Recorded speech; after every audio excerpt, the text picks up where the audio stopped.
Semoga selalu sehat. Semoga hari ini lebih baik dari hari kemarin, hari esok lebih baik dari hari ini. Ya. Amin. Semoga teman-teman semua, termasuk Pak Pras dan teman-teman Fatur, bisa lulus tepat waktu. Amin. Masih berapa lagi? Ya. Jadi itu harus diopenin itu yang namanya berikan ruang dan waktu pada tesis. Ya, oke. Hari ini juga saya sebenarnya serba mendadak nih. Nanti malam ada rapat di departemen, ada rapat malam, dan saya juga ada janji juga tadi, tapi baru saja nggak sampai 3 menit saya janji untuk kuliah jam 6 karena jam 7 ada rapat. Saya baru dapat kabar juga saya harus takziah, jadi teman hari ini lumayan beruntung ya, karena nanti habis maghrib saya harus takziah. Sahabat saya ibunya meninggal situ, jadi yang duniawi saya sisihkan. Oke, jadi kelas ini aman. Terakhir bahan saya apa ya, Mbak Elin?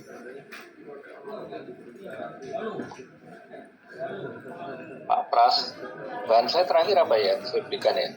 Terakhir itu ini Prof, ada 3 bahan yang disampaikan. Yang pertama itu tentang tantangan SDM sektor publik. Oke. Itu kemudian yang kedua kaitannya sama teori flow ya kalau nggak salah ya. Oke. Sama satu lagi tantangan birokrasi. Yang revolusi pengukuran kinerja itu belum ya? Yang kinerja ya Prof ya? Yang di Amerika itu tahun 2000. Sepertinya sudah Prof, coba saya cek. Itu yang terakhir kan teman-teman, mengapa terjadi revolusi itu kan berarti ada 3 isu ya, 3 diksi.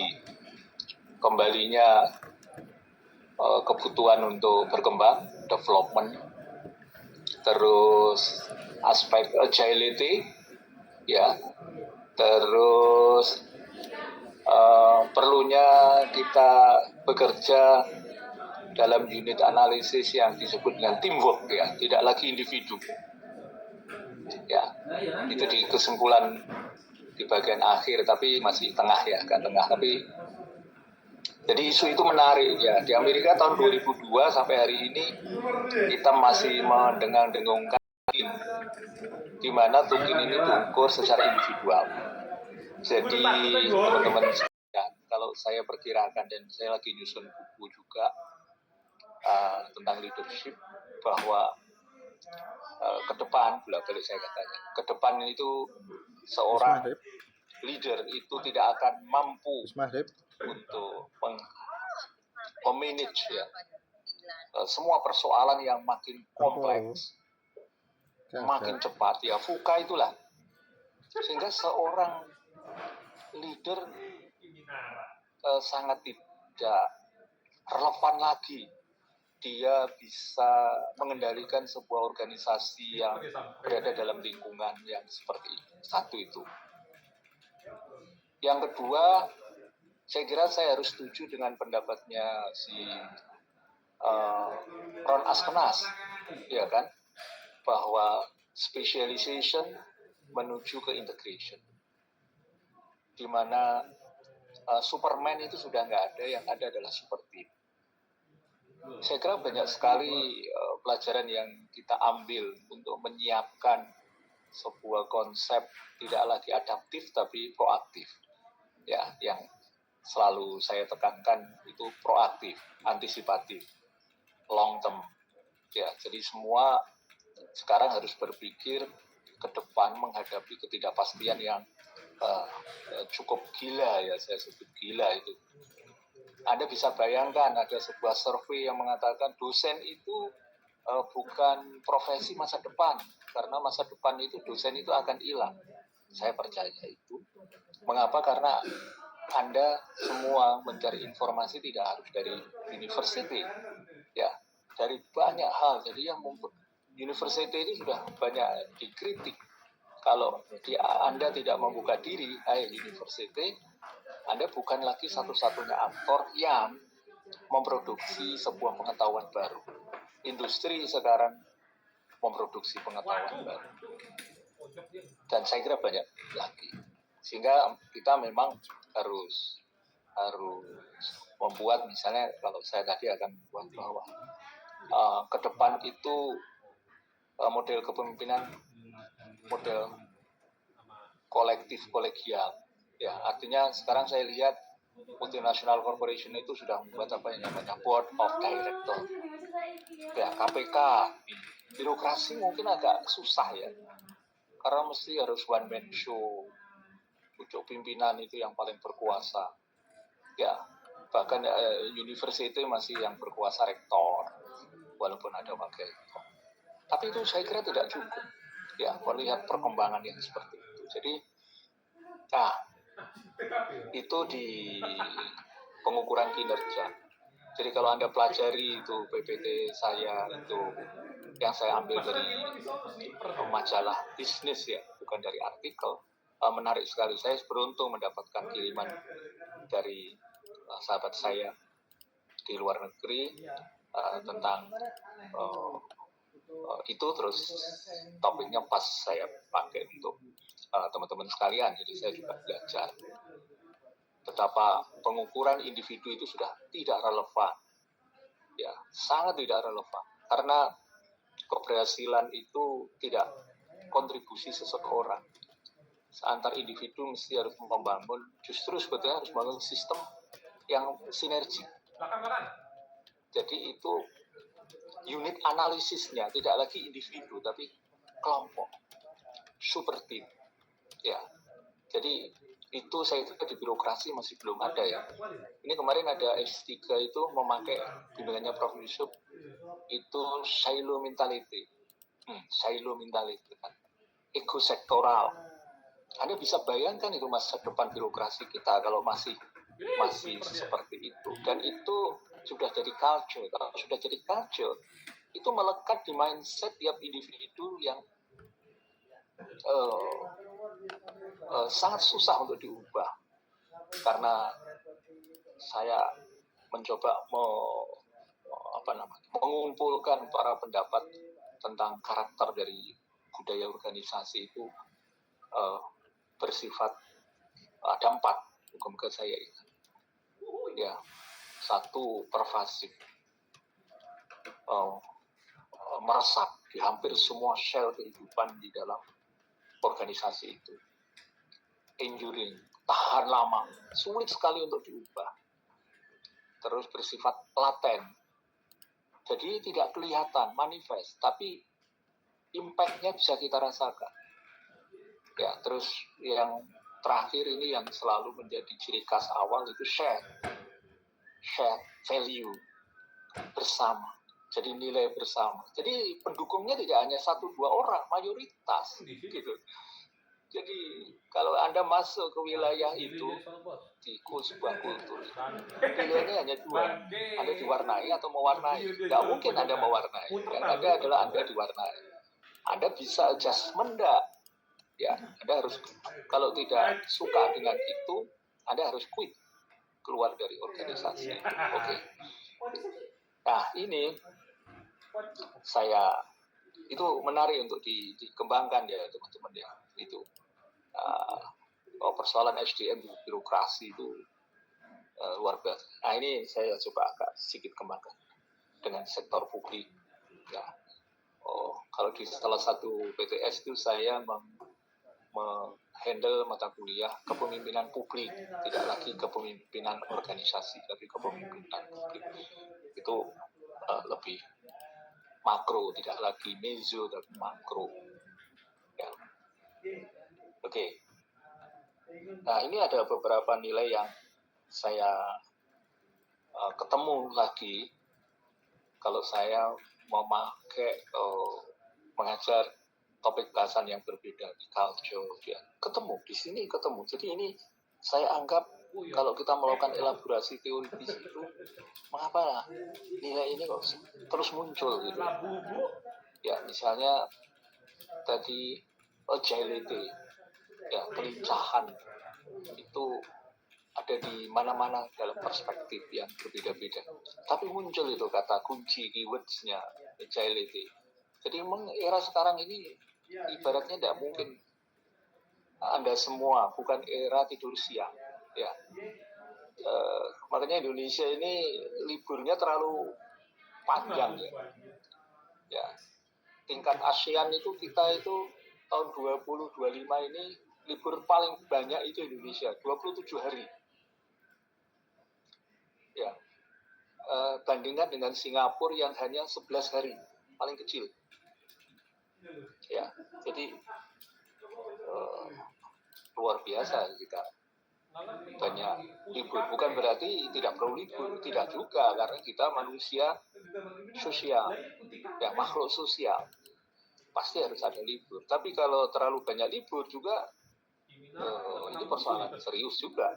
Ya, makanya sektor swasta, anak saya yang kerja di perusahaan asing, teman yang lain libur, bapak ibunya libur, saudaranya libur yang dikerja di BUMN, dia masuk, sehingga kalau pertemuan keluarga dia selalu tercecer. Ya, cuti bersama bagi dia nggak berlaku, merah yang merah, gitu. Ya, menarik. Ya, apa-apa kalau berlebih itu kan nggak bagus ya. Nah ini teman-teman sekalian, ya jadi saya terus cepat. Ini kepemimpinan. Jadi kalau saya sebut, saya mengutip pendapatnya Pak Peter F. Drucker, orang Jerman. Sebetulnya tidak ada negara yang gagal atau negara miskin. Yang ada adalah negara yang tidak terkelola dengan baik.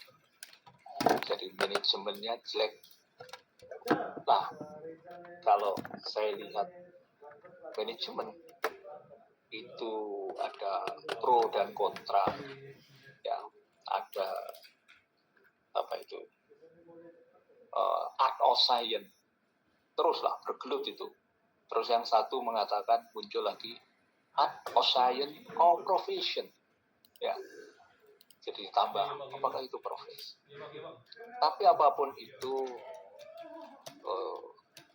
yang ada adalah bahwa yang menggerakkan itu semua itu disebut dengan leader atau manager. Padahal dua konsep itu juga bisa kita perdebatkan. Berbeda-beda ya. Tapi tidak apa-apa lah, itu biarkan konsep is konsep. Kadang ada yang namanya manajer tapi tindakannya leader. Ada seorang leader ya manajer. Kalau manajer kata para ahli disebut manajer itu mengerjakan secara benar. Tapi kalau leader itu mengerjakan yang saya tidak akan masuk ke sana. Tapi yang jelas mesin yang mendinamisasi sebuah entitas itu pemimpin. Ya, ini saya lagi berdebat dari ya sebetulnya karena terlibat dalam sebuah riset memang tidak didanai oleh atau tidak dilakukan oleh teman-teman FISIP, tapi dari FISIP saya itu intinya begini. Ini negara demokrasi, terus pilihan presiden langsung, pilihan gubernur langsung, pilihan bupati langsung, pilihan wali kota langsung. Tapi hasilnya jembret. Ya. Nah, masa sih kita sudah mengeluarkan duit banyak, manajernya yang dipilih jembret. Terus ada riset tandingan setelah kita berjalan di Indonesia. Akankah coba dikaji itu apakah kembali lagi ke demokrasi representatif, jadi wali kota, bupati, gubernur, bahkan mungkin presiden dipilih lagi kepada legislatif. Saya langsung mengatakan ini langkah mundur. Saya sangat tidak setuju. Ya, jadi di situ terjadi perdebatan, ya, yang di tim itu yang mendukung saya juga lumayan 50-50 lah. Ya, yang tahu tentang dari background ilmu sosial itu cenderung tidak setuju dari prinsip yang berlatar belakang relevan dengan bisnis, cenderung tidak setuju. Saya bilang, tapi hasilnya jembret, Mas. Saya mengatakan, Anda lihat seperti Surabaya itu asetnya kurang lebih tetap, tapi begitu dipegang, saya sebut aja nama, begitu dipegang Bu Risma dengan segala plus minusnya, Surabaya bisa melejit. Ya, Surabaya bisa melejit. Berarti memang leader itu agen perubahan. Jadi ini saya setuju dengan apa yang dikatakan Pak Peter F. Drucker itu. Masalah pengelolaan, dikelola atau tidak dikelola dengan baik. Ya, jadi artinya di situ tadi saya katakan manajemen itu rohnya ada di manajer. Ya, kalau di bidang politik ditambahi dapat dukungan legitimasi. Oleh sebab itu, ya kita harus jangka panjang yang harus kita perbaiki itu adalah civil society. Ya, bukan sistemnya dobrak-abrik menjadi mundur lagi. Ya, prediksi saya pilihan langsung, ya rakyatnya harus bertanggung jawab kalau dapat pemimpin yang jebret. Jadi itu ya. Nah, artinya di sini teman-teman sekalian bahwa beberapa pejabat dulu, Pak Kapolri, Pak Presiden juga bilang kalau ada sesuatu yang salah dengan sebuah institusi itu, kalau kepalanya yang busuk, maka badannya juga ikut busuk. Saya sangat setuju. Jadi betapa strategisnya itu, ya, kepemimpinan itu. Anda lihat di sini yang kita butuhkan itu tadi kan judulnya saya ajak lagi ke teman-teman. Ya, saya ajak lagi ke ini, tantangan utama profesional SDM di sektor publik. Ya kan? Nah, repotnya di kita itu pemimpin di dalam birokrasi itu dari hasil pemilihan ya politik, bukan karir. Itu tantangan yang luar biasa serius ya. Ya, membutuhkan keterampilan kapasitas pemimpin baru dari pemimpin sektor publik baik politik maupun manajerial. Kalau yang ideal ya manajerialnya bagus, kemudian dia dapat dukungan dari partai politik yang didukung oleh masyarakatnya yang makin rasional. Tapi kadangkala kan saya misalnya sebagai warga Surabaya tidak ada pilihan langsung yang disajikan oleh partai politik. Itu kadang ada calon tunggal. Jadi demokrasi model apa ini? Rakyat tidak ada choice, tidak bisa memilih. Semua ditentukan oleh partai politik, hanya satu calon. Ya, sementara partai politik menurut saya sih belum bisa menjadi kawah candera di muka untuk menghasilkan pemimpin yang berkaliber kelas dunia. Ya, karena praktik-praktik di partai politik masing-masing beda-beda. Ya. Jadi yang jelas seperti ini problem di birokrasi. Paling tinggi jabatan karir kan Pak Sekda. Tapi kalau di atasnya Pak Sekda jembret ya bisa apa seorang Sekda? Ya, seperti hari ini Surabaya Sekdanya masih kosong, tidak salah. Atau sudah terpilih kan Pak alumni Pak siapa ya? Sekda Surabaya ini. Aduh. Nama gue ganti Pak Kemen. Teman-teman ada yang tahu Sekda Surabaya yang sekarang jadi inspektorat? Kalau sekarang sih masih kosong, Prof. Iya, masih kosong. Enggak, sebelumnya. Pak dia lulusan psikologi UNER kok. Dulu dia psikologi tapi masih gabung salah satu prodi di FISIP. Pak Iksan ya, Prof. Pak Iksan, ya. Pak Iksan. Kapan itu bareng si S3.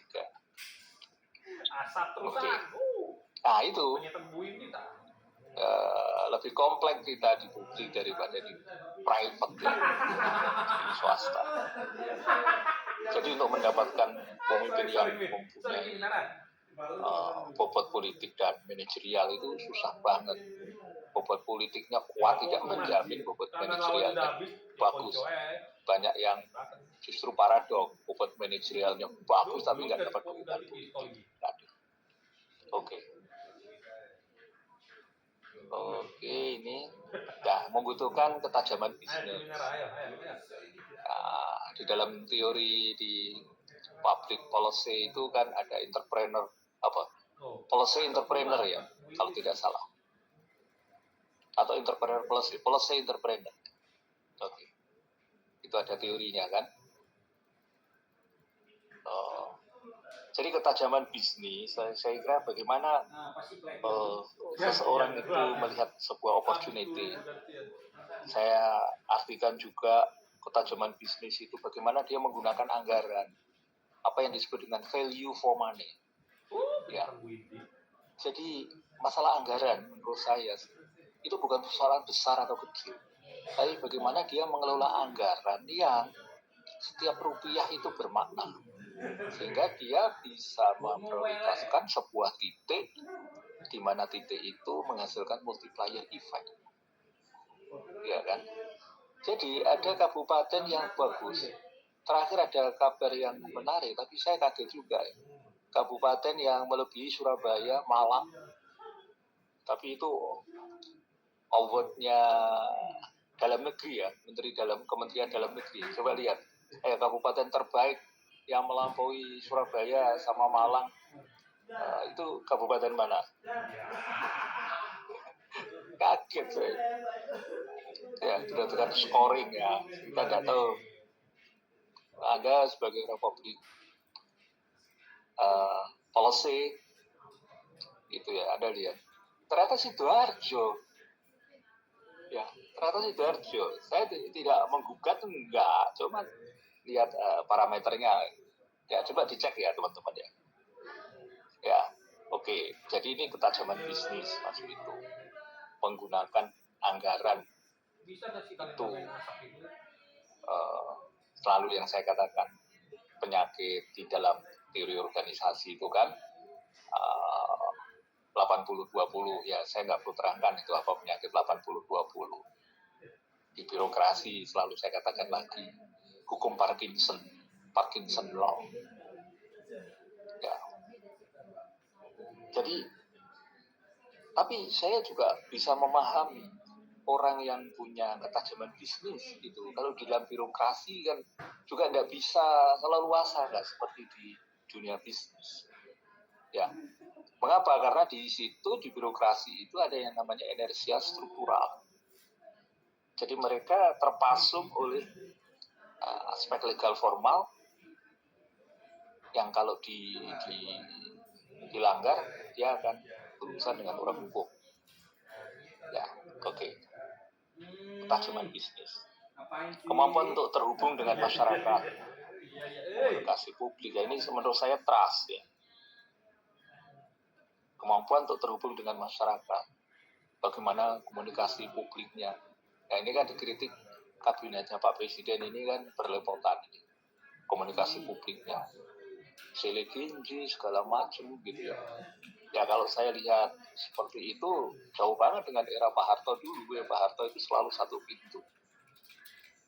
Itu. Nah, kemarin kan ada diskusi di media, televisi, di mana Hasan Hasbi itu jubir presiden tapi nggak deket banget dengan presiden ya. Ya ini Oke. Asap itu benci banget.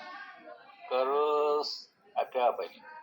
Asap. Kemauan untuk mendengarkan dan menanggapi kebutuhan orang sebagai individu, ya kan? Jadi mendengarkan, ya yang saya selalu katakan, kalau menjadi seorang pemimpin itu lebih banyak menceramai. Isinya terbalik itu, filosofinya itu mendengarkan. Tapi pemimpin itu tempatnya di atas, disuruh dia turun ke bawah untuk bisa mendengarkan dengan jelas suara mereka yang ada di grassroots.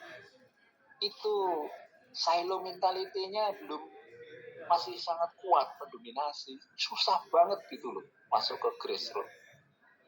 Nah ini makanya begitu ada Bupati KDM itu cepat melesat, jangan dicurigai dulu menurut saya, karena dia saya lihat dalam banyak aspek sangat berani, misalnya memberikan persib bonus 1 miliar.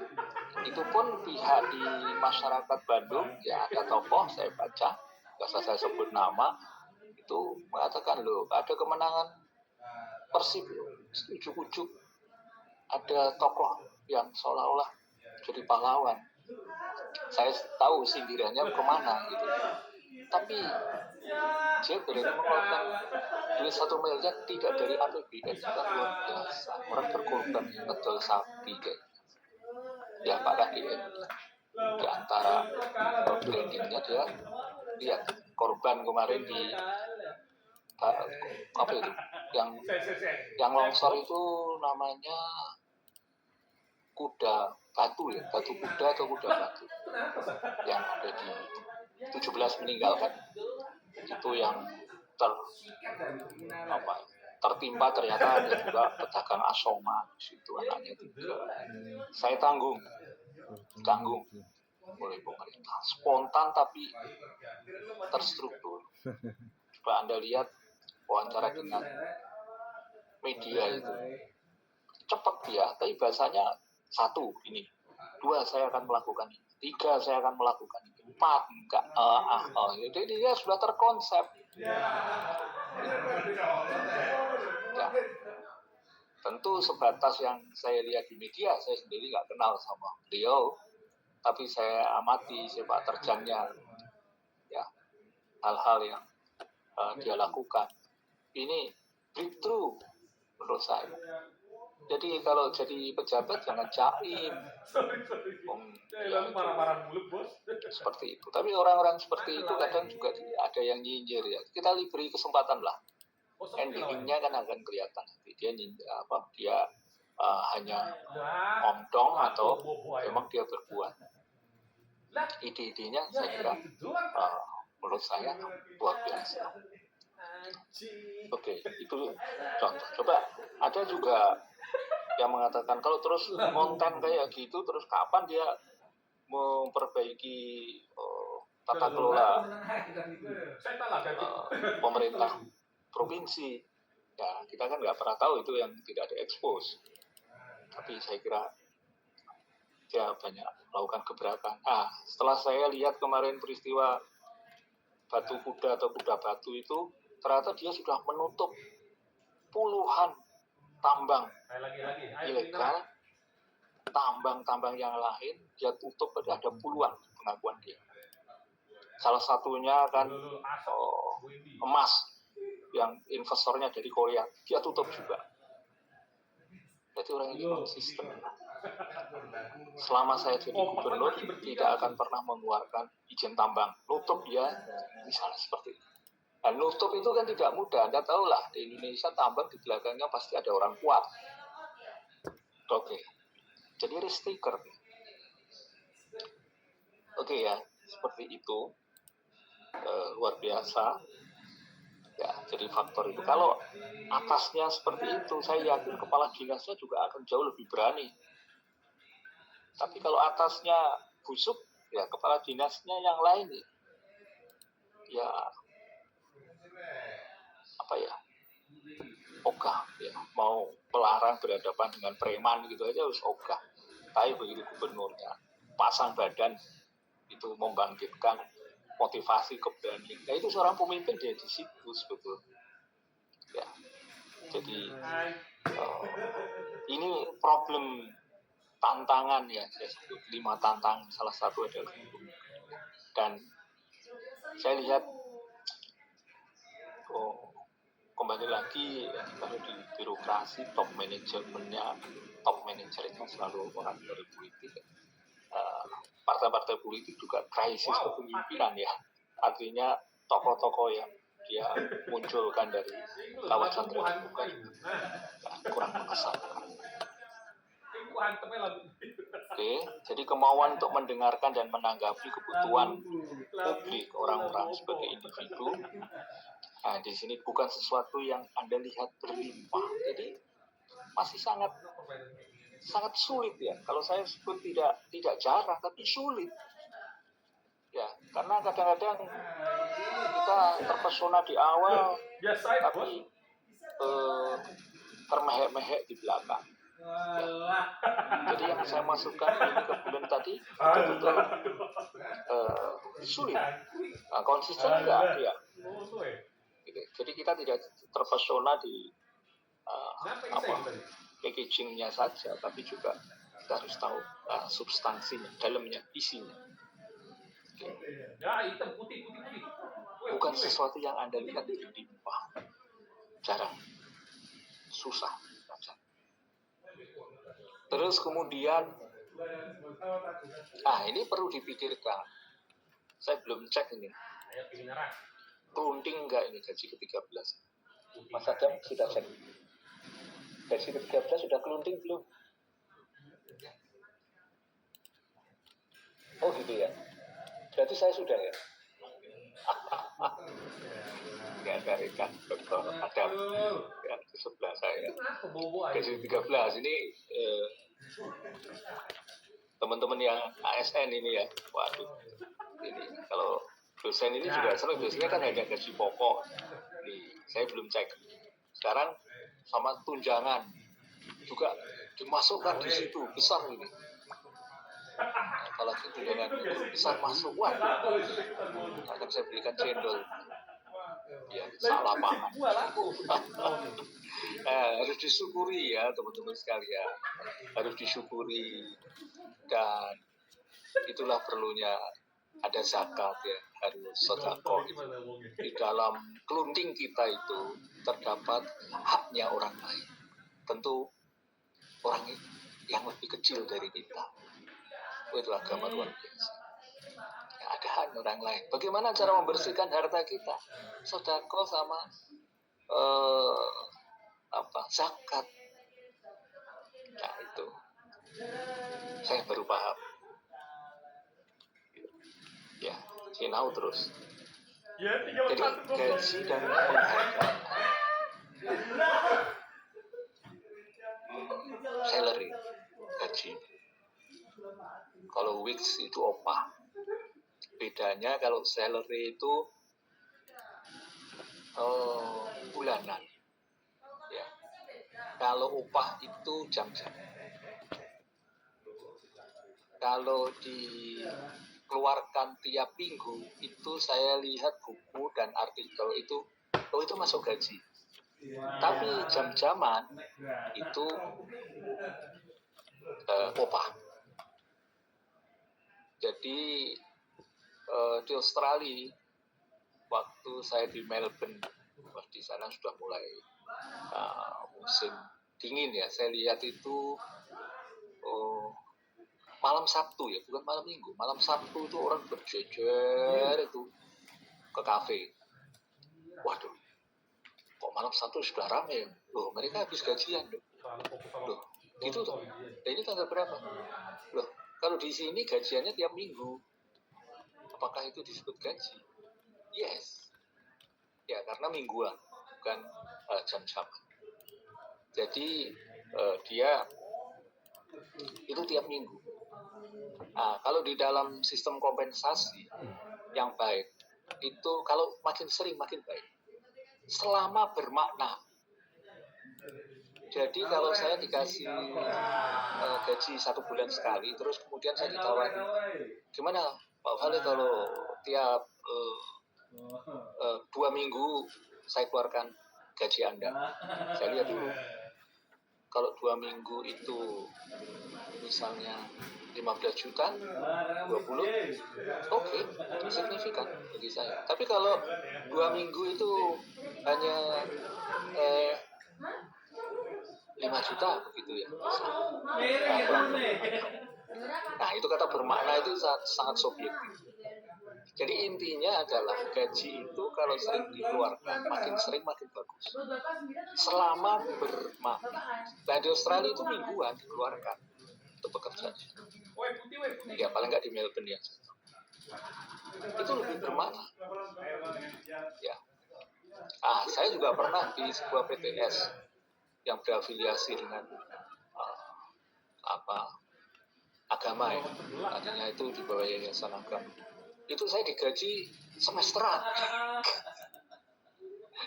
Jadi satu semester satu kali. Tapi ya karena niatnya itu adalah untuk mencari ridho dari Tuhan Yang Maha Esa, ya tidak ada kata protes, ikhlas lah.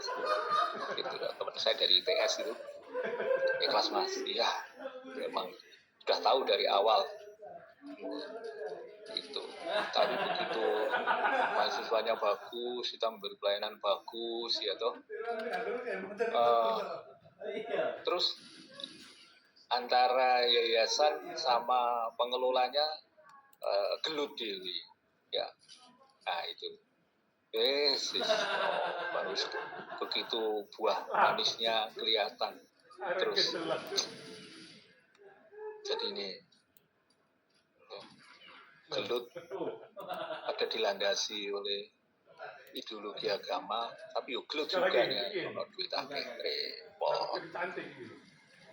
Itu yang sudah jargon agamanya kuat ya. Berarti gaji ini penting bagi kita yang bekerja profesional, penting. Tapi memang bukan segala-galanya. Ya, gaji itu kalau di dalam struktur penggajian tadi saya sebut ke kiri kan gaji, ya salary saya sebut gitu. Ke kanan itu finansial, ke kanan non finansial. Finansial itu dibagi dua, langsung dan tidak langsung. Langsung itu yang take home pay. Yang tidak langsung itu berupa facility asuransi, ya, insentif, gitu. Yang sebelah kanan itu non financial, itu tempat kerja yang nyaman, yang bagus, terus kemudian teman kerja yang menyenangkan. Ya, itu kalau di pengembangan SDM disebut organizational citizenship behavior, OCB. Terus kebijakan yang adil.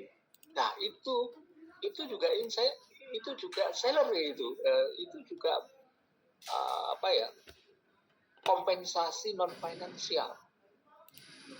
Ya, yang kerap kali saya kemukakan kan. Jadi konsep kita hari ini juga kata penghargaan itu mesti harus adil. Ya, gaji tidak sekedar besar atau kecil, tapi harus adil. Nah, adil itu ada 3 di dalam sistem kompensasi. Keadilan eksternal membandingkan dengan institusi di luar UNER. Ya, terus keadilan internal. Keadilan internal itu membandingkan antara yang diberikan UNER misal, contoh, dan yang saya korbankan waktu, biaya, tenaga untuk UNER.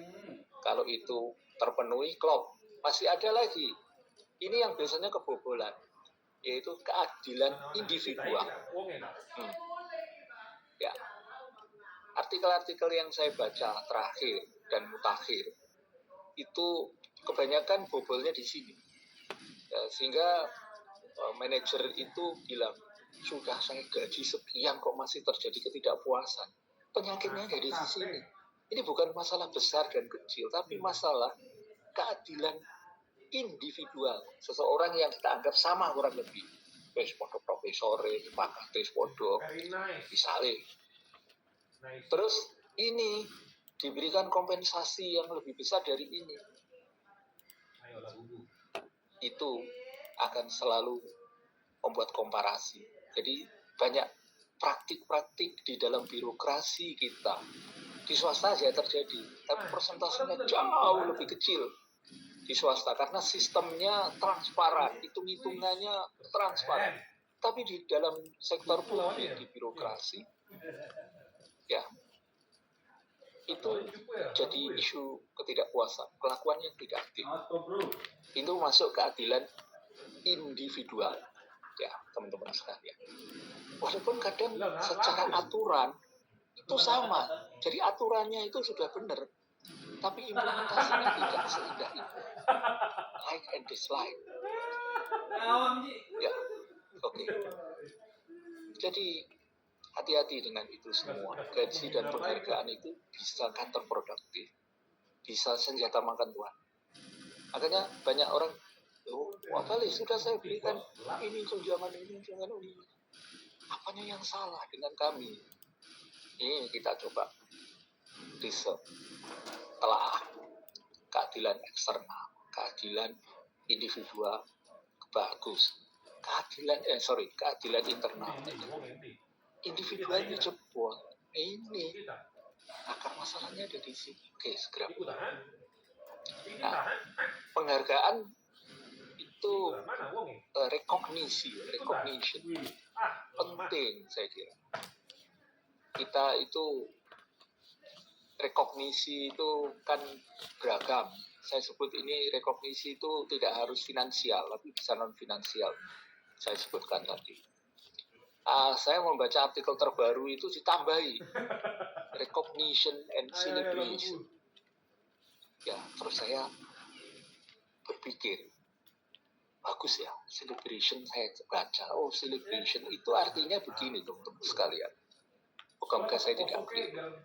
Anda akan memberi penghargaan kepada seseorang. Oke, penghargaan Anda berikan, tapi di ruangan Anda bos. Oke, ternyata tidak seperti itu. Anda harus melakukan celebration. Anda berikan pada saat upacara Desnatalis.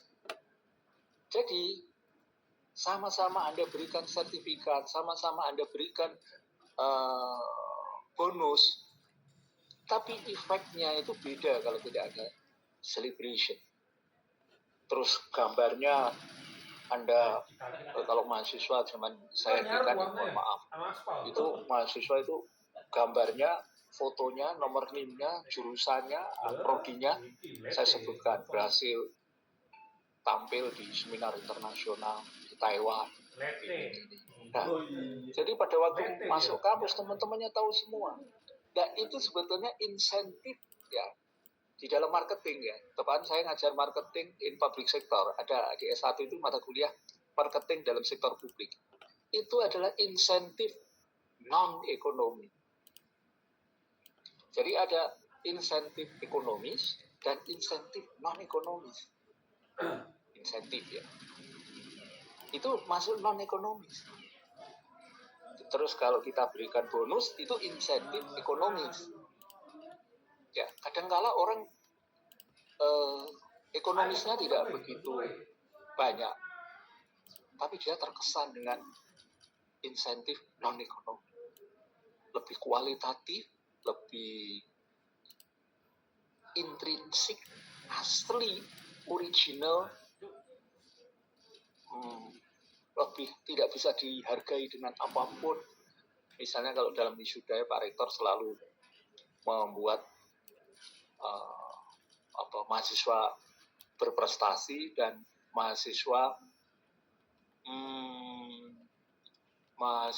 berprestasi dan mahasiswa satunya lagi yang berprestasi itu dia IPK-nya tidak biasa saja, tapi dia juara pencaksilat di sini, juara olimpiade matematika di sini itu itu masuk ke dalam prestasi.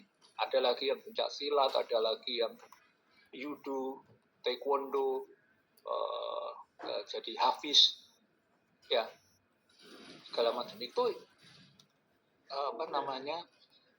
bersifat non ekonomi ya. Artinya yang berprestasi. Terus ada lagi mahasiswa terbaik kalau nggak salah. Terbaik itu hanya dilihat satu parameter, IPK. Ya, semakin tinggi IPK-nya, jadi ada 2 jalur. Nah, itu mahasiswanya suruh maju waktu wisuda, terus orang tuanya disorot oleh kamera, dan itu disaksikan oleh khalayak. Nah, itu adalah insentif non-ekonomi. Orang tuanya akan sangat bangga anaknya bisa. Nah, itulah yang kita sebut celebration. Jadi teman-teman sekalian, penghargaan itu jangan Anda berikan penghargaan. Itu momennya jangan Anda sembunyikan. Anda harus branding di dalam sebuah forum yang menurut Anda sekalian strategis. Jadi recognition and celebration. Ya, muka-muka ini menarik. Sama dengan saya membaca artikel kemarin bidang SDM, ada yang namanya kita harus mencari yang multi skill, yang kompetensinya luar biasa. Ternyata ada konsep yang lebih maju lagi, ya yang saya sebutkan. Tidak lagi kompetensi yang kita masukkan, hard kompeten, aliran dari Michigan model. Ya masih ingat ya Michigan Human Resource Management model ala Michigan. Kan itu kemudian dikritik siapa? Harvard Human Resource Management model. Jadi saya tidak lagi bukan saya hilangkan, saya tidak lagi hanya berhenti pada mencari yang extraordinary skill, ya itu. Tapi belakangnya saya tambahi sekarang yang mempunyai talenta, ya saya kira sudah. Mbak Elis itu bahan tentang talent itu sudah saya berikan ya. Yang kemarin 60% merusak, 30% bangga itu. Sepertinya sudah, Prof. Nah, mohon teman-teman dibaca ya. Anda lihat itu. Betapa keuntungan. Why for talent? Itu kan ada 3. Mengapa orang sekarang why for talent? Berperang untuk mendapatkan talenta. Talenta itu apa? Berbakat. Jadi ini kalau Anda sudah menemukan SDM yang berbakat, istilah ekstrimnya, tidak perlu Anda mengeluarkan yang namanya biaya untuk pelatihan. Tidak perlu Anda mengawasi dia agar bekerja dengan baik. Tidak perlu. Wah, for talent. Why? Mengapa kita harus berperang untuk mendapatkan talenta, bukan yang punya skill, punya kompetensi tinggi. Karena kompetensi itu lebih banyak diartikan hard kompeten. Yang rumusnya dari Spencer itu knowledge, KSR skill, ability. Saya suka ability. Ya. KSR. Itu hard kompeten itu sangat certified. Jadi ijazah Anda itu masuk hard kompeten ya. Jadi certified. Tapi kalau talenta itu nggak bisa diukur, sehingga nggak perlu pelatihan, dan Anda sudah bisa mendapatkan 3 atau kemarin speed. Dia akan bekerja dengan kecepatan yang luar biasa. Terus kemudian dia akan anti mangkir karena dia enjoy dengan pekerjaan tanpa Anda awasi. Yang Yang tengah-tengah itu apa ya? Nomor 3 itu. Itu tadi nomor 3. Nomor 2 itu kalau nggak salah apa kerasan ya. Dia tidak akan berpindah ke lain hati karena dia enjoy. Makanya saya kasih teori flow teori. Nah, itu teman-teman sekalian. Jadi Padahal gue lagi gelap. saya sekarang selalu tambahkan, bukan saya hilangi ya. Talenta, kompetensi itu tetap penting lah karena itu indikator. Tapi dalam jangka panjang yang kita cari dan akan bertahan sangat panjang karena itu akan melahirkan kepuasan intrinsik bukan kepuasan ekstrinsik, itu adalah talent, mencari talenta, bakat. Nah itu akan lebih Wah, gelap. Males. manifest, lebih unjuk rasa, kelihatan akan Anda harus mengupayakan yang kita sebut kemarin ada 3 klaster toh, individu, task sama organizational environment. Ya udah, Itu nggak usah main asap, bro. task atau job itu harus kita redesign. Masih ingat ya, bukan. Bagaimana kita membuat filosofi, membuat pekerjaan itu bukan sebagai beban tapi kebutuhan. Maka selama ini yang dikejar-kejar kan individu, dilatih segala macam. Sudahlah, sementara kita berhenti individu, jangan kita oplok-oplok. Coba kita cari lain karena ada klaster lain yang saling bersinggungan dengan itu semua. Ada 2 kan, yang satu job. Ya kita redesign itu job. Ya. Dan para ahli sudah merumuskan pekerjaan yang menarik itu 1 yang variasinya banyak, varietas kerjanya banyak, yang otonom, ya otonom itu paling bagus, yang berhubungan dengan orang banyak, ya ada 5 kalau nggak salah, ya kan, silahkan dilihat lagi PPT saya. Terus nanti ditunjang dengan organizational environment, lingkungan organisasi, termasuk tadi kebijakan dari pimpinan yang adil, budaya organisasi, ada banyak. Nah itu mesti harus secara simultan, harus dimainkan, dimanage. Ya. Nah, kalau salah 2 apalagi itu tidak dimanage dengan bagus sehingga tidak menghasilkan sinergitas, maka SDM di birokrasi, saya kira di organisasi apapun itu hasilnya tidak signifikan dengan harapan dan kebutuhan dari publik. Ya, oke. Jadi perlu gaji dan penghargaan sangat penting bagi sektor publik di masa depan. Ya, tapi kalau kita perdalam kata-kata gaji dan penghargaan itu kompensasi, reward itu kita artikan finansial dan non finansial.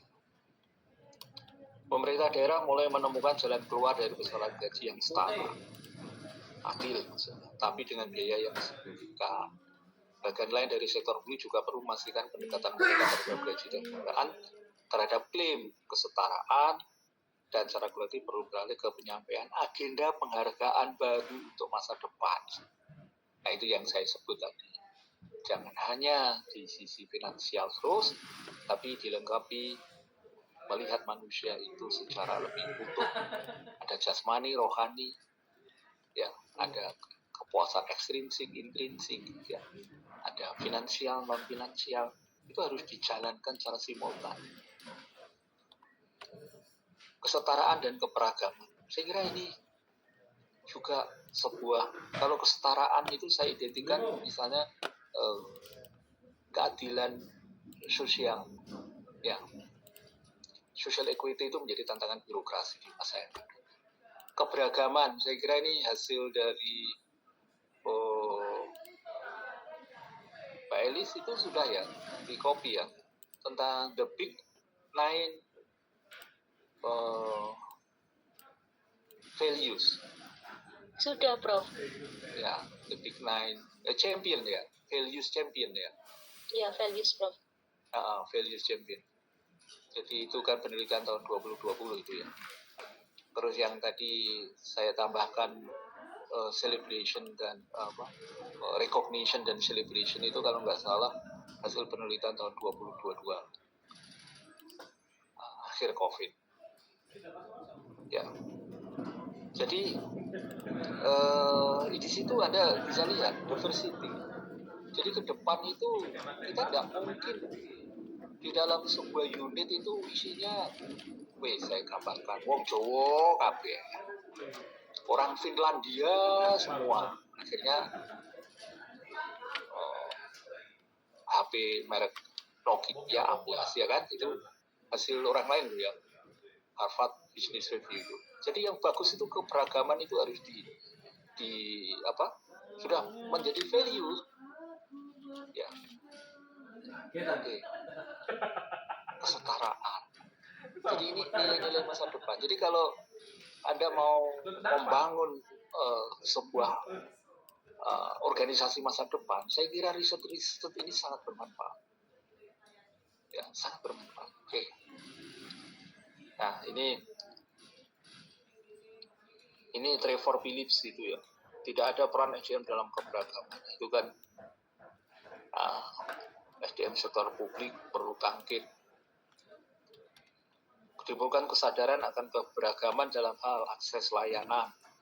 Misalnya kalau Bu Risma itu membuat e-health itu dengan 3 bahasa, Jawa, Madura, Indonesia. Nah itu contoh, sudah memikirkan keberagaman, diversity, desain dan penyampaian, pengembangan kebijakan, kesempatan kerja. Sekarang kesempatan kerja bahkan umur juga dibuat lebih tidak menjadi kendala. Ya, akankah selalu kita ini tidak segera? Ya, saya kira Anda sebagai seorang akademisi kampus mestinya lebih cerdas ya, berpikir proaktif dari riset-riset para ahli itu, segera kita selangkah lebih maju dari mereka. Oke, cepat aja. 4 manajemen bakat tadi yang sudah saya singgung. Ya, bakat, talent, awet lah. Ya, harus ada effort. Oke, teman-teman sekalian, terus kemudian perlu dipikirkan tentang cara melibatkan pegawai negeri masa depan melalui media baru, web yang kuat harus kita hadapi sekarang dan menjadi masalah yang semakin meningkat saat kita semua mencoba menarik karir generasi Z ke tenaga kerja yang makin menua. Pendekatannya beda. Saya kira Pak Rektor UNER yang baru ini nanti harus mulai mendesain menurut saya ruang kuliah, ruang kantor itu dengan perspektif Gen Z, karena dosen-dosen muda di UNER ini misalnya perlu tempat cangkruk, hangout yang itu mungkin lebih asik daripada seperti saya sekarang ada di ruangan ini. Ya, desainnya sangat formal. Saya pernah berkunjung ke salah satu universitas Katolik, tempatnya Pak Frick ya, dulu dia meneliti sampah 5 tahun di Surabaya. Dia orang Belanda. Saya waktu ke Amsterdam mampir ke beliaunya, saya berikan belangkon. Di situ saya diajak ke ada ruang isinya tempat hangout. Jadi kalau sudah di situ ngomong ngalor ngidul, ya. Tapi asik gitu, desainnya itu sangat mendukung. Jadi kita nggak perlu cari kafe di luar kampus.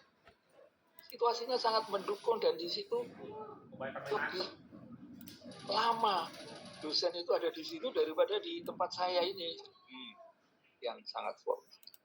Oke lah kalau saya kan generasi boomers ya, itu baby boomers ya, kelahiran 63 masuk situ toh tendensi itu bumi langit ya.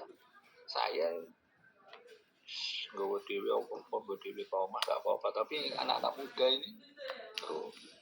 Nah, menurut saya rektor yang akan datang ini rektor banyak menghadapi gengsi, sehingga pola pikirnya harus beda. Mendesain itu langsung ke gengsi gitu. Seperti kami nggak usah dipikir, nggak apa-apa. Sudah apa ya? Sudah sangat senior ya, nggak apa-apa, dan jumlahnya makin sedikit. Ya. Nah, sementara yang gengsi ini makin banyak. Biarkan ruang dan waktu untuk mereka. Oke. Terakhir, transformasi dan efisiensi layanan.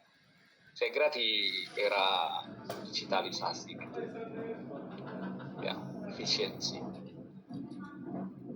Terus tadi ada apa, engagement ya, nanti ya kita bahas di lain waktu. Keterlibatan itu penting ya.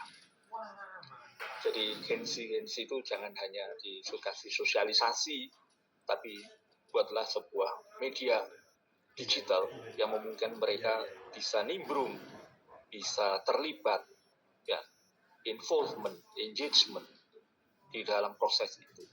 Saya kira itu ya untuk generasi gengsi. Jadi generasi gengsi ini, termasuk saya aja, sosialisasi males dapat, dari akses sendiri bisa. Kan kita nggak terlibat. Ya, lebih kualitatif lah sekarang. Jadi ini terakhir, tantangan besar bagi SDM di masa mendatang adalah terlibat dalam transformasi. Ya, ada kata terlibat loh ya. Jadi tidak hanya menikmati, disosialisasikan transformasi, tapi engagement, involvement, terlibat dalam transformasi dan modernisasi layanan, mengubah cara penyampaian layanan publik. Tentu kalau di bidang public administration, teman-teman sekalian, tentu Anda harus mengenal teori public value. Jadi tidak hanya gengsi yang ada di dalam UNER, tapi juga yang akan menggunakan. Misalnya kalau kita sebut publik, ya mahasiswa kita atau masyarakat di luar kampus, itu harus kita dengarkan sebagai stakeholder kita. Public value. Ya, jadi mesti kita jangan merasa terlalu hebat gitu. Ya, bolak-balik perguruan tinggi itu sudah diingatkan. Hai, Anda tidak menjadi satu-satunya entitas yang mampu memproduksi knowledge. Ada lagi di luar. Oke, teman-teman sekalian, itu ya. Kenapa? Jadi, mungkin ada pertanyaan, masih bisa. Tapi sini rumah saya dekat, jadi tidak ada masalah. Prof, mohon izin bertanya, Prof. Oke, Mbak Sinta atau Mbak Elis? Elis, Prof. Ya. Ini mungkin agak jauh ya, Prof, dari pembahasan hari ini, tapi tetap soal problem SDM, dan tadi itu sempat teringat karena Prof itu sempat mention soal manajemen bakat, termasuk tadi yang awal soal kegagalan negara karena salah kelola. Gitu. Prof kemarin kan sempat ramai-ramai soal RUU TNI, itu banyak pihak yang bilang bahwa terjadi salah kelola manajemen SDM di tubuh militer, yang kemudian akhirnya itu bebannya itu diarahkan ke sipil, Prof, begitu. Nah, beberapa waktu kemarin saya sempat baca publikasi dari Journal of Education dan Social Science kalau nggak salah. Hasil risetnya itu saat ini tuh TNI itu kelebihan jenderal dan kolonel begitu, Prof. Jenderal itu kelebihan 179 personel, kemudian kolonelnya kalau nggak salah kelebihannya itu sampai 238. Akhirnya implikasinya itu diprediksi nanti itu militer ini berebut jabatan di sipil atau bahkan pensiun dini, Prof. Kalau dalam tata kelola SDM di sektor publik, termasuk ini kan sempat dikatakan sebagai masalah tata kelola kita begitu, Prof. Hal ini implikasi kedepannya itu bagaimanakah, Prof? Apa yang kemudian harusnya itu dilakukan soal tata kelola ini kedepannya, utamanya soal relasi sipil dan militer, atau memang ya sudah baik aja asal ya militer itu punya kompetensi, atau mungkin jauh lebih baik ketika kementerian atau lembaga ini membutuhkan manajer dari militer begitu, Prof. Oke, saya kira pertanyaan bagus ya. Kalau untuk militer, kita harus berkaca pada negara yang sudah maju. Ya, negara maju itu kan sangat profesional. Ya, militer itu ada di barat. Dia mengurusi teknologi militer, tata kelola militer. Ya, ini pengalaman pribadi saya waktu saya nyusun disertasi saya.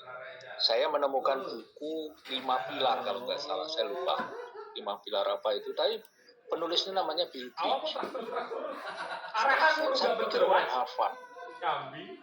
bagus banget. Ternyata dia adalah seorang jenderal Angkatan Udara Amerika yang di situ dijuluki sebagai bapak atau ahli teori, bahkan disebut dokter teori organisasi. Nah, dia membuat perubahan terhadap manajemen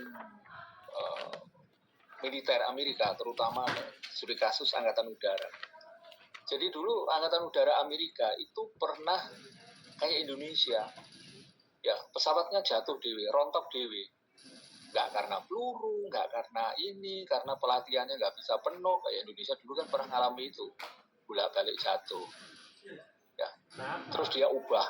Bahkan sistem militer, terutama Angkatan Udara, Kamu kenapa ya? itu dia buat sesuatu yang sangat spektakuler ya. Di saat organisasi militer itu karakternya sentralisasi, dia menganjurkan desentralisasi. Jadi antara basis Angkatan Udara Amerika yang ada di Jepang sama yang di Hawaii itu tata kelolanya semi otonom. Dia ubah dan akhirnya lebih kreatif. Jadi itu mestinya kalian-kaliannya lebih profesional di situ. Tata kelola itu di dalam tubuh militer menurut saya juga banyak sekali hal yang mesti harus dibenahi dan membutuhkan orang-orang yang ahli tentang militer itu. Apalagi berkaca dari barat itu, negara-negara yang sudah maju, mungkin ada sih yang dibutuhkan di dalam sipil ya, tapi jumlahnya sedikit. Langka saja. Mungkin kalau sudah pensiun it's okay ya. Tapi di Indonesia ini kan kita lagi melakukan reformasi, reformasi demokrasi, tata kelola negara ini. Ya, ini saya kira sipil juga harus memperbaiki diri, menunjukkan kapabilitas dan kualitas. Ya, jadi dalam konteks ini undang-undang memang harus ditaati, ya. Tapi undang-undang kan bisa diubah, masalahnya kan gitu. Jadi saya mengatakan seperti sistem pilihan gubernur tadi, jangan sampailah kita setback gitu, ya. Jadi mesti harus dibatasi, makin lama makin sempit, bukan makin luas, ya. Seiring dengan sipil banyak yang it's okay, ya. Sehingga sipil menurut saya juga ini adalah sebuah opportunity yang membuat dia mesti harus berbenah diri juga. Ya, apakah ini adalah sebuah kebijakan yang bersifat sementara atau permanen? Nah, tapi tiap rezim nanti juga akan bisa mengoreksi kok. Ya, saya tetap berasumsi bahwa militer ada dunianya dan sipil juga ada dunianya. Jadi saya lebih menyoroti, moga-moga sipil lebih menunjukkan quality medis ya. Lebih kita belum ada studi apakah yang berlatar belakang yang berbeda itu juga menunjukkan quality, misalnya kalau sipil itu banyak melakukan korupsi sementara yang militer tidak. Enggak juga toh. Jadi sami mawon kan. Jadi kita harus berbenah semua dan ke arah dari reformasi itu memberikan sipil itu ruang dan waktu yang lebih luas. Sementara makin ke depan makin jelas garis demarkasi bahwa kalau militer ya apalagi masih dinas aktif misalnya, ya mesti harus lebih banyak mencurahkan profesionalisme militer untuk tadi seperti muncul Pilgrim. Saya kira tantangan dalam dunia militer untuk berbenah juga luar biasa besar menurut saya. Masih banyak, misalnya problem tentang efisiensi anggaran, bagaimana pembelian pesawat itu jadi alih-alih pengembangan teknologi. Ya, kita kan tidak harus import terus kan, kita harus bisa mandiri. Nah itu kan garis demarkasinya jelas kan, sipil nggak akan masuk. Bahkan saya berharap malah militer banyak ngambil dari sipil untuk mengembangkan persenjataan laser. Ya, saya kemarin membaca kalau nggak salah, nggak tahu hoax atau enggak, anak apa itu yang menghasilkan senjata yang dia bisa menembus tank gitu ya. Baca enggak ya teman-teman ya? Yang dia mau direkrut oleh Jerman kalau nggak salah. Anak muda. Nah, seperti itu. Jadi masing-masing mari membenahi klasternya sendiri-sendiri. Ya kalau masa peralihan kayak begini, saya tidak tahu apakah kualitas sipil itu menurun terus ditutup oleh militer, tapi itu belum ada riset ya. Atau kalau dalam kondisi normal, menurut saya Indonesia sudah maju, saya kira orang sipil juga yang hebat juga banyak, bahkan mungkin militer membutuhkan orang sipil untuk mempercepat tata kelola yang bagus di bidang persenjataan. Ya, kalau senjata kan membutuhkan orang teknik yang pintar kan. Itu saya kira Mbak Elis ya, ke depan. Jadi kalau makin ditambah, moga-moga konsep saya dan itu undang-undang DPR wakil kita juga oke. Ya kalau konsep saya moga-moga ini adalah kesementaraan sambil nunggu sipil menunjukkan kualitasnya, ya komitmennya, ya terus integritasnya, terus itu bisa aja nanti itu dikoreksi lagi kan undang-undang. Nah, itu komentar saya Mbak Elisia. Jadi sebetulnya klaster militer sipil itu mestinya konsentrasi ke wilayah masing-masing lah. Saling membenahi, saling mengingatkan gitu. Kalau terjadi usia pensiun ditambah dan seterusnya, itu berkaitan dengan indeks pembangunan manusia yang makin bagus mungkin di Indonesia, tanpa saya campur adukkan dengan aspek politik, tapi kapabilitas di masing-masing klaster tadi saya sebut sipil dan militer itu mari kita tingkatkan untuk membenahi klasternya masing-masing gitu ya. Jadi membenahi klasternya masing-masing, nggak usah membenahi klasternya tetangga. Itu kalau saya sih. Ya, saling bersinergi, it's okay. Ya, moga-moga kesimpulan saya, moga-moga ini sementaraan aja. Ya, begitu, Mbak Elis. Baik, jadi momentum untuk perbaikan di sipil juga nih, Prof. Iya. Saya kira kita harus mawas diri juga. Tapi makanya tadi, apakah di militer itu juga bebas dari fenomena sipil, misalnya korupsi, ya kan? Kalau sipil, kalau militer steril terhadap korupsi, memang kualitasnya dia lebih bagus bisa. Tapi kan fenomenanya juga ini terjadi di sipil, terjadi juga di militer. Ya, kalau saya lebih kita buat dua klaster itu, mari kita membangun quality. Jadi dengan demikian, kalau sekarang banyak itu saya lihat kesementaraan saja. Ya, satu waktu kita harus membenahi klaster masing-masing sehingga berdampingan sebagai soko guru dari NKRI. Oke, itu Mbak Elis dari saya. Terima kasih banyak, Prof. Iya, karena sudah maghrib, saya juga sendirian ini di ruangan.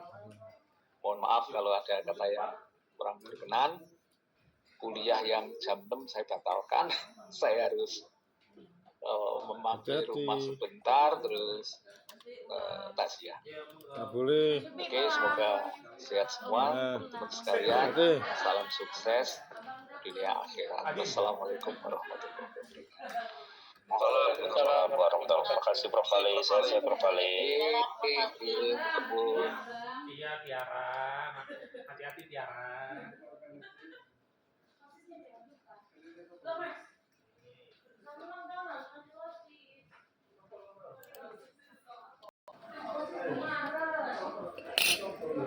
Tidak.